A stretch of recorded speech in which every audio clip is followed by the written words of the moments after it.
Goeiemôre en hartlik welkom. Ek is bly dat jy ingeskakel het en saam met ons vanoggend aanbid. My gebed is dat hierdie oggend vir jou 'n geseënde en 'n inspirerende oggend rondom die woord sal wees. As ons aanvangswoord gebruik ons vanoggend 'n enkele vers uit 'n pragtige lied wat min of meer so klink. Dun swart letters, genommer in kolomme, op 'n spierwit binneblad. Die soekers hart se paaie lê oor die omgekrulde blaaie, soveel hande, soveel vingers se vat. Wanneer my lewe begin om kantlangs uit te rafel, gryp ek na die anker, die Bybel, hier op die hoek van my tafel. Want verskuil op hierdie blaaie, deur al die eeue ongestoord, lê die bron van ons lewe in inkletterwoorde, die lewensaar van God se woord. Met saaiers saai die woord, verwoord die bekende gospelsanger Piet Smit ons elkeen se diepste emosie wanneer hy hierdie treffende woorde sing. Dit is welbekend en ook goed gedokumenteer dat mense in tye van onsekerheid na 'n vaste punt te soek, iets om aan vas te hou. Vir die Christen gelowige was dit juis die woord en die omgang met die Here wat nog altyd vir hulle hierdie vaste punt, hierdie sekerheid gegee het. Soos Psalm 119 vers 105 dit treffend verwoord, U woord is die lamp wat my die weg wys, die lig op my pad. Vir gelowiges was die geestelike voedsel nog altyd 'n aanvulling tot hulle daaglikse brood. Soveel te meer in hierdie tyd van die pandemie met sy eenkantheid en inentheid. In hierdie tyd het dit meer as ooit nodig geword dat die woord ons fondament is, dat die woord ons vaste punt en ons anker is. Daarom sing ons ook vanoggend Liedboek 478 se eerste en vierde vers. Op vaste fondamente het God sy kerk gebou. Lied 478 se vers 1 en 2. Sing lekker saam.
Hemelse Vader, dit is ons troos, dit is ons innerlike krag, dat U woord die anker in ons hande is, dat dit die fondament onder ons voete is.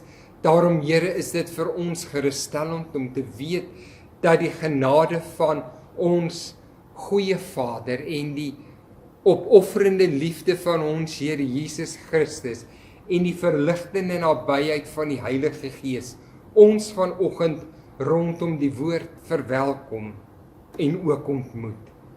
Vader, in hierdie oggend bid ons saam met soveel wat geïnfekteer en mense rondom hulle wat geaffekteer is deur die dodelike koronavirus. Here, ons dink aan elkeen wat 'n dierbare verloor het, aan elkeen wat vanoggend bekommerd is oor 'n dierbare wat tot die uiterste toe siek is.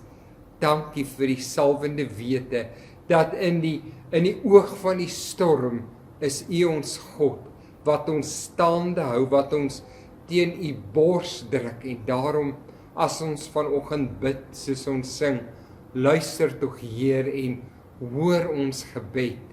As ons laag voor U buig, erken ons, U is al wat ons het. Here, U is al wat ons het. U woord is wat ons het. Spreek dan 'n woord van bevryding, 'n woord van hoop, 'n woord van nuwe insig deur U woord tot ons harte vanoggend. Vader, dit is ons gebed in Jesus se heilige naam. Amen.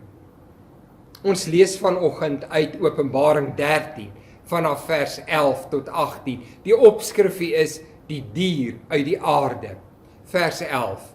Toe het ek 'n ander dier gesien wat uit die aarde uitkom. Hy het 2 horings gehad soos 'n lamsin, maar hy het soos 'n draak gepraat. Hy oefen al die gesag van die eerste dier namens hom uit. Hy maak dat die aarde en die bewoners daarvan die eerste dier aanbid, die een waarvan die dodelike wond genees het. Hy doen groot tekens, sodat hy selfs vuur van die hemel af op die aarde laat kom vir die mense om te sien. Aan hom is daar mag gegee om wondertekens namens die dier te doen, wondertekens waardeur hy die bewoners van die aarde mislei. Hy sê die bewoners van die aarde ook aan om 'n beeld op te rig vir die dier wat die litteken van die slagmes het, wat weer lewend geword het. Aan hom is daar ook mag gegee om asem in die dier se beeld te blaas, sodat die dier kan praat en almal kan laat doodmaak wat nie die beeld aanbid nie. Hy verplig al die mense, groot en klein, ryk en arm, vryes en slawe, om 'n merk op hulle regterhand of op hulle voorkoppe te dra, en laat niemand toe om te koop of te verkoop nie, behalwe die mense wat die merk het. Die merk is die naam van die dier, of die getal van sy naam. Hier is wysheid nodig. Wie verstand het, kan die getal van die dier ontsyfer, want dit is 'n mensegetal. Sy getal is 666. Vandat die Grendelstaat in Suid-Afrika afgekondig is, doen 'n aantal samesweringsteorieë weer die ronde. Teorieë wat sommige films en fantasieboeke soos kinderstories laat klink. As ons oor ons huidige situasie dink en ons is eerlik, moet ons 'n paar goed dadelik erken, waarvan die eerste is dat ons onseker is. Dis sekere eufemisme, want ons is geweldig baie onseker. Onseker oor die dinge wat om ons aan die gebeur is. Tweedens sit ons elkeen seker met 'n selfoon of 'n rekenaar en ons staar na die skerms en kyk na 'n wêreld wat teen 'n geweldige tempo rondom ons verander. En daarom soek ons sekerheid, vastigheid, ter midde van hierdie geweldige veranderinge rondom ons. Derdens, kan ons nou maar seker ook erken, dat elkeen van ons op een of ander manier bevooroordeel is. Ons hou van sekere denkerigtings meer as van ander. Ons luister meer graag na sommige as na ander mense. Ons vertrou sekere instansies makliker as ander. Dit is maar gewoon hoe dit is. As gereformeerde gelowiges het ons ook sekere vooroordeele of voorveronderstellings. Ons staan by die 5 solas van die 16de eeuse reformatie. Ons gereformeerde verstaan van die woord staan en val by hierdie 5 geloofsuitsprake wat ek ook met my hele hart glo. As sondaar glo ek, word ek deur die genade alleen gered. Sola gratia. Ek glo Jesus Christus is die enigste verlosser. Sola Christi. Ek is oortuig daarvan dat ek slegs in die woord van God se genade leer. Sola Scriptura. En dat geloof die enigste teken is dat ek hierdie genade ontvang het. Sola fide Daarom kan ek alleen aan God die eer vir my verlossing en saligmaking gee en sê ons Soli Deo Gloria. En terwille van ons denke oor ons vooroordele, die samesweringsteorieë en die Bybel, moet ons een van hierdie solas vanoggend veral onder die vergrootglas plaas. En dit is Sola Scriptura, die woord alleen. Want as ons as gelowiges ons denke oor die toekoms en oor die huidige omstandighede wil formuleer, kan ons nie en mag ons nie slegs een skrifgedeelte gebruik uit die Bybel om ons daardeur te laat lei nie. Ons durf dit nie doen nie, want die hele Bybel, en dit sluit Openbaring in, het net een doel, en dit is om op Christus Jesus, op God te fokus. Die Bybel handel nie soseer oor wette, oor die geskiedenis of oor wetenskap nie, hoewel daar trekke daarvan in die Bybel te vind is. Maar die Bybel gaan oor God wat in Christus Jesus mens geword het, sigbaar geword het. Daaroor praat die Bybel. Daaroor praat die hele Bybel. En dit geld ook van die boek Openbaring. Openbaring het tog nie 'n ander doel as die res van die Bybel nie. Openbaring praat nie uit 'n ander mond as die res van die ander boeke nie. Openbaring gaan oor God wat in Christus Jesus vir ons verlosser geword het. Christus wat gelei het en gesterf het, wat opgestaan en oorwin het. Daaroor handel Openbaring ook. Wanneer ons oor die samesweringsteorieë praat of dink, moet ons ook die duidelike waarskuwing van Jesaja agter harte neem, waar ons in vers 12 en 13 lees: Julle moenie alles 'n sameswering noem wat hierdie volk 'n sameswering noem nie. Julle mag nie bang wees en skrik vir die dinge waarvoor hulle bang is nie. Julle moet die Here, die Almagtige, eer as die Heilige. Vir hom moet julle vrees en vir hom moet julle bang wees. Kan ek dan nou maar ook sê, ons moenie bang wees vir die dier of die enstof of vir wat ook al nie. Ons moenie toelaat dat dit ons verskrikking is nie. Vrees hom, die Here alleen, pleit Jesaja. Baie van hierdie sogenaamde samesweringsteorieë het soort van hulle ontstaan uit die Bybel. Hulle neem as vertrekpunt die Bybel, maar fokus baie vinnig op baie ander goed.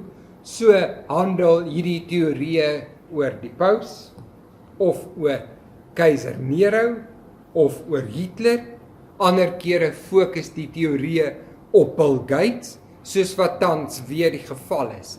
Kom ons wees maar eerlik, sulke teorieë hou nie rekening met die hele woord van God nie. Gewoonlik word 'n paar versies, meestal 'n enkele een of twee, as vertrekpunt geneem en dan word 'n velde getrek teen enige denkbare persoon of mens of sisteem. Natuurlik is ons tans oor baie dinge onseker. En ons soek iets of iemand vir wie ons kan kwaad wees, op wie ons die blame kan plaas vir die situasie waarin ons is. Maar ons kan tog nie alles wat almal rondom ons 'n sameswering noem as 'n sameswering bestempel nie. Ons mag nie bang wees waarvoor die ander mense bang is nie. Interessant genoeg dat hierdie vreeslike teorieë nie net uit sogenaamde Christelike kringe kom nie, ook in ander gelowe sien ons strekke hiervan, en ons kan tog mos nie bang wees vir waarvoor hulle bang is nie. Ons moet die Here vrees, want die Here wat ons aanbid is verhewe bo enige komplot of krag of mag wat daar op aarde mag wees. Ons kan natuurlik erken dat die duiwel magtig is, maar ook onthou dat God almagtig is. Ons kan nie maak asof die duiwel magtiger as God is nie. Dis lasterlik.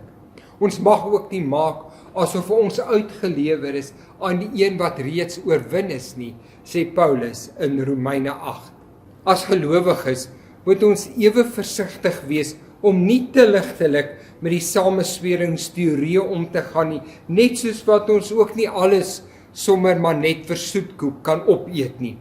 Deur dit te doen, swig ons voor die verleier se een van sy bedrieglikste leuns, naamlik dat hy in beheer is en dat ons aan sy trawante oorgelewer is. 'n Samesweringsteorie wat al dekades in die omloop is en elke keer wanneer dit die ronde doen, dit net meer en meer dreigend raak, is gebaseer op ons teksvers in Openbaring 13, vers 16 en 17 wat sê dat die dier uit die aarde sy merk plaas op die regterhand of op die voorkop van alle mense. En hierdie verse het skielik vir predikers en sprekers hulle gunsteling teks geword om mense te probeer ooreed en hulle te oortuig dat die woorde van Openbaring 13 na die eindstof teen die coronavirus verwys. Die weergawe van die teorie wat tans die ronde doen, is dat Bill Gates in die COVID-19 eindstof wat ontwikkel word, 'n mikroskyfie gaan plaas. En hierdie skyfie gaan gebruik word om mense te monitor en uiteindelik gaan jy nie kan koop of verkoop nie, wat dit ook al beteken. Dit is die jongste teorie wat die aandag geniet. Natuurlik maak navorsing en tegnologie die ondenkbare byna moontlik. Maar ons moet weet, dis nie waaroor Openbaring 13 praat nie. En dit laat 'n mens natuurlik wonder, maar hoe moet 'n mens nou die merk van die dier verstaan? Veral as 'n mens dit bereken dat hierdie merk van Openbaring 13 nie die enigste merk in Openbaring 13 is nie, en ook nie die enigste merk in die Bybel is nie. Ons lees dit nie altyd raak, dat God sy mense heel eerste gemerk het nie. Vir ons verstaan van hierdie verse 16 en 17 van Openbaring 13, is dit logies belangrik om by God se merk in die Bybel te begin. Want reg deur die Bybel loop hierdie waarheid van gemerk wees byna soos 'n goue draad deur die woord. Dit is ook die Ou Testament se uitgesproke boodskap dat God sy kinders merk. In Jesegiel 9 vers 4 byvoorbeeld, word alle getroues aan die Here in Jerusalem op hulle voorkoppe gemerk. Eksodus 12, waar ons van die Pasga en die toewyding van die eersgeborenes lees, word hierdie gebeure as dit ware soos 'n merkteken op Israel se voorkop en op hulle hande geskryf. Dit word in hulle harte geskryf, om nie eens te praat van die bloed aan die deurkusyn, hierdie merkteken of die besnydenis wat wys aan wie hulle behoort nie. Blaai ons na Deuteronomium 6, lees ons van 'n baie interessante merk van God. In vers 8 word vertel van die merk wat aan die hand en die voorkop aangebring moet word. In hierdie merk is die merk van God se kinders, sê Deuteronomium 6. En die Israeliete, die Jode, verstaan dit tot vandag toe nog, dat hierdie merke van Deuteronomium 6 letterlike merke moet wees. En daarom bind hulle die wet van die Here styf met leerbande, die sogenaamde gebedsrieme aan hulle hande en ook aan hulle voorkoppe vas. Hierdie twee houertjies wat hulle vasbind staan bekend as die tefillin of filakterie, wat 'n stel klein swart leerboksies is, waar binne 'n perkamentvel of meer is, waar dele van die wet van die Here in opgeskryf is. En hierdie tefillin word op die arm en die kop vasgebind van ortodokse, volwasse, toegewyde Jode. En as Christen moet ons dan dadelik vra, as dit dan die merk van God is, waarom doen ons as Nuwe Testamentiese gelowiges dit nie meer nie? Die antwoord is eenvoudig, as ons maar net na die konteks van Deuteronomium 6 kyk, dan word dit vinnig duidelik dat hierdie merke op ons hand en ons voorkop nie letterlike merke is nie, want die skrywer van Deuteronomium 6, die Here wil vir ons baie duidelik sê dat ons dade, regterhand, en ons denke, voorkop, deur God se wet beheer moet word. Ons dade en ons gedagtes is die merkers wat wys aan wie ons behoort. Blaai ons na die Nuwe Testament, soos na Efesiërs 1 of 2 Korintiërs 1 en 5, hoor ons byvoorbeeld dat gelowiges deur die Heilige Gees gemerk en verseël is. Die Heilige Gees is self die waarborg en die versekering van God se kant af dat ons veilig by die ewige fees van die Lam sal aankom. En dan natuurlik Openbaring 7 vers 3, 9 vers 4, 14 vers 1, 22 vers 4. Op al hierdie plekke lees ons dat alle gelowiges op hulle voorkoppe gemerk is. Met God se naam, met Christus se naam is ons almal gemerk. Ons, broers en susters, ons is die gemerktes. Ons is syne. Ons behoort aan hom. Ons dra sy merk. En hierdie merk is simbolies van God se eienaarskap oor ons lewe. Dit is nie 'n fisiese merk soos 'n tatoeëermerk of 'n brandmerk nie. En dan kom ons nou by Openbaring 13, waar die bose trio hierdie merkteken van die heilige God op 'n minderwaardige manier kom naboots. Ons lees dat die merk van die dier is 666, terwyl die merk van die Here, van die Seun van die mens, van God Almagtig 777 is. Hierdie dier sal altyd minder en onvolkome wees. Net soos wat gelowiges deur hulle ganse lewe wys dat hulle gemerktes van God is, wys nie gelowiges dat hulle sondige gedagtes en hulle sondige dade ook deur iets anders beheer word, deur iemand anders beheer word. Alle nie-gelowiges dra by implikasie die merk van die dier, volgens Openbaring 13, want hierdie merk is 'n universele merk, pertinent staan daar, almal kry dit, klein en groot, ryk en arm, slawe en vrymense, almal word verplig om hierdie merk op hulle voorkoppe en hulle regterhande te dra. Ek dink konsekwentheid is die wagwoord in ons verstaan van die merk of merktekens. Indien dit dan moontlik is dat die verhewe heilige God se merk simbolies van aard is, dan moet die merk van die dier, die ondergeskikte onheilige, tog ook 'n simboliese betekenis kan hê. Dit is dadelik opvallend dat die merk van die dier en die merk van God se kinders op dieselfde liggaamsdele gedra word, naamlik die regterhand en op die voorkop. Mens sal byna sê jou ou naaper. En ons moet onthou, ons lees net in Openbaring en eers in Openbaring 13 van die dier se merk, terwyl ons feitelik op die eerste bladsye van die Bybel al van God se merk lees. Ons kan dus hierdie twee merktekens kontrasteer deur baie maklik die betekenis van die dier en die betekenis van God se merk af te lei. Die wat die merk van die dier het, se dade en gedagtes word beheer deur Openbaring 13 se dier. Die res van die skrif bevestig die implikasie dat God se gemerktes soos sy gemerktes leef. Hulle dade en hulle gedagtes wys dat hulle gemerk is. Jesus sê self in Johannes 14 dit duidelik soos daglig: as julle my liefhet, sal julle my gebooie bewaar. Wie my gebooie het en dit bewaar, dis hy wat my liefhet. En wie my liefhet, sal my Vader lief hê, en ek sal hom lief hê en my aan hom openbaar. Wie die merk het, leef soos 'n gemerkte. Die teenoorgestelde is natuurlik ook waar. As ons die Here nie lief het nie, sal ons nie sy gebooie bewaar nie. Dan is ons dade en ons gedagtes onder die invloed van 'n ander mag, selfs onder die invloed van die dier. Die vraag is nie of ons die merk het of nie het nie. Die vraag is wie se merk ons het.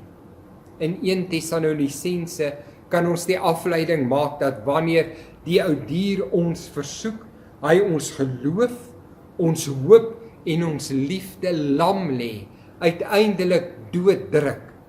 Ek dra dus die merk van die dier wanneer ek liefdeloos teenoor my naaste optree. In Johannes 4 vers 8 sê, wie nie lief het nie, het geen kennis van God nie, want God is liefde. Ek dra dus ook die merk van die dier as ek my hoop in Christus verloor. Ons lewe in sulke moeilike tye, spanningsvolle tye in Suid-Afrika en die finansiële impak van die COVID-19 virus maak dinge ook nie maklik nie. Tog het 'n Christen altyd hoop. Al moet ek op 'n brandstapel sterf, weet ek, die ewige lewe wag vir my. Dit impliseer dat baie van ons selfs onwetend die merk van die dier dra as ons kyk hoe min waarde ons heg aan die hoop wat Christus Jesus vir ons gebring het. Ek dra ook die merk van die dier as ek my geloof verloor. Geloof is wanneer ek God ken, op hom vertrou, op hom staat maak. Tog vergaan ons geloof, sê Hosea, vanweë gebrek aan kennis. Baie van ons glo maar in 'n weergawe van God wat ons verkies en vir onsself geskep het om na ons denke en ons dade en ons pype te dans. Min van ons ken God regtig. Dink maar aan ons eie Bybelkennis en die van ons kinders. Jy kan tog nie aanspraak maak dat jy God ken, dat jy in hom glo, as jy nie weet wat in sy woord staan nie.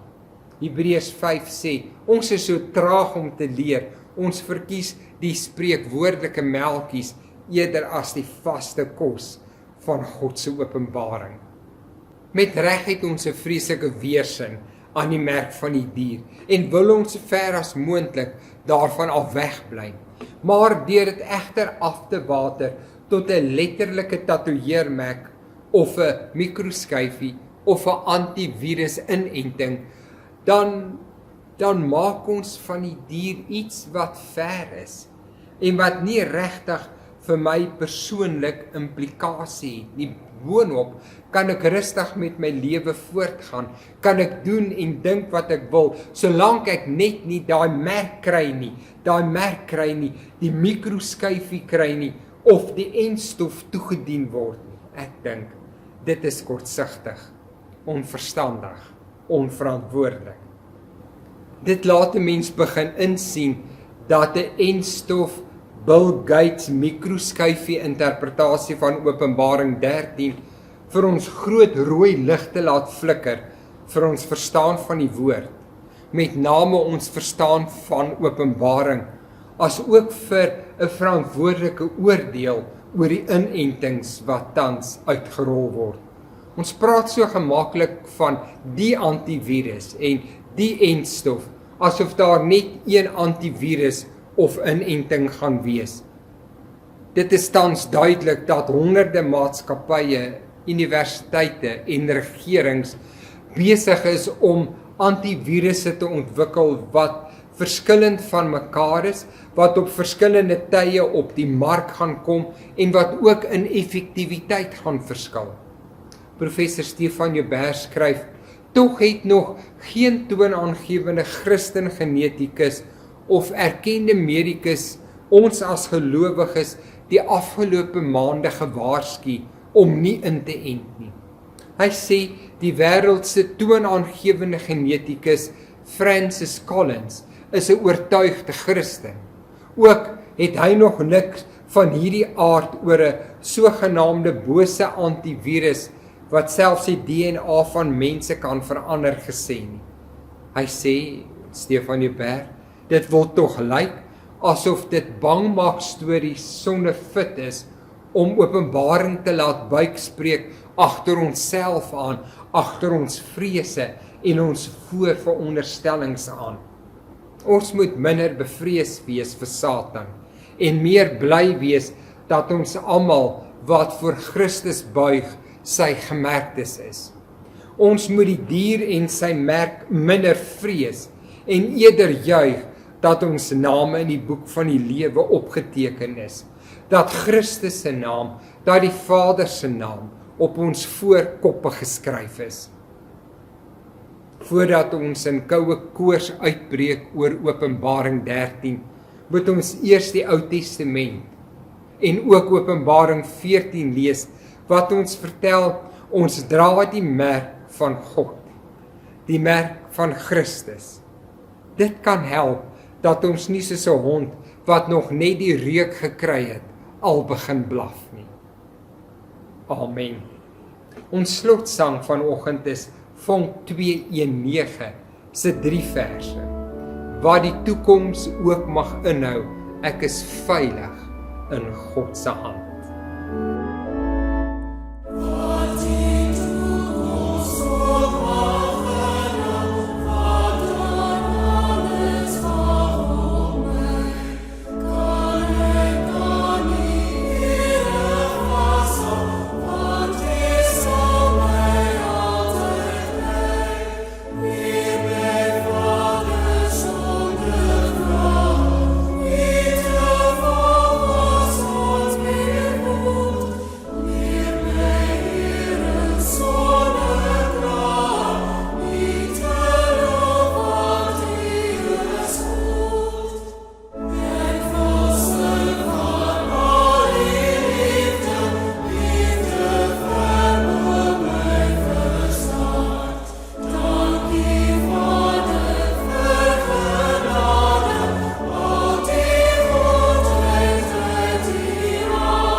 Ontvang die seën van die Here en gaan leef in vrede. Mag nou die genade van God ons Vader en die liefde van Jesus ons Here en die gemeenskap met die troosryke Heilige Gees, mag dit in sy ryke volheid met elkeen van ons wees. Amen. Ons wegsending lied vanoggend is die seënbede wat al deur soveel kunstenaars opgeneem is, maar vanoggend sluit ons af met Annelie van Rooyen se weergawe. Die Here is by jou.